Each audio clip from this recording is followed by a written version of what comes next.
నీ చచ్చిపోయేదాకా నువ్వే ఉంటావు పదవులో ప్రభువా నాయన. ఇదిగో ఏసయ్య నీ గెలిపిస్తాను, నువ్వే వస్తావు ఈ చుట్టుకోవడానికి నాకు ఆనందంగా ఉంది. ఇప్పుడు పెంచేవాళ్ళ సంతోషం కాదు కానీ మంచి పనులు చేస్తావు నాయన, మంచి పనులు చేసావు. నా కోసమని కాదు, ప్రజలు అందరూ సంతోషిస్తున్నారు, ఊర్లన్నీ బాగుపడ్డాయి ఆయన.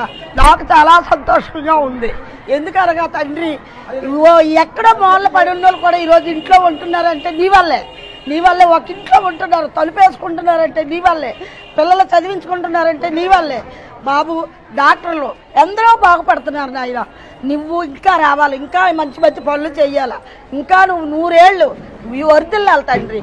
నాకు చాలా సంతోషంగా ఉంది. కానీ ఒకటి తండ్రి, నాకు ఇల్లు లేదు, బడ్డీలో ఉంటున్నాను. అందుకని నాకు ఒక ఇల్లు వచ్చినట్టు కూడా చేస్తామని చుట్టూ కాగితాలు పెట్టుకుంటున్నాను. అది కూడా వస్తే ఇంకా నేను సంతోషిస్తాను. అందుకని నువ్వు దీవింపబడాలా, నా ఆశీర్వాదం నీకు ఉండాలి. ఈ చుట్టూ నువ్వే గెలవాలా, గెలుస్తావు తండ్రి, నాకు తెలుసు. నాకు ఆ నమ్మకం ఉంది. ఎంతమంది ఎన్ని చెప్పినా నీకే ఓటు, మా ఓట్లన్నీ నీకే ప్రభా, నీకే. చంద్రబాబు నాయుడు గారికి జై, చంద్రబాబు నాయుడికే జై, చంద్రబాబు నాయుడికే జై.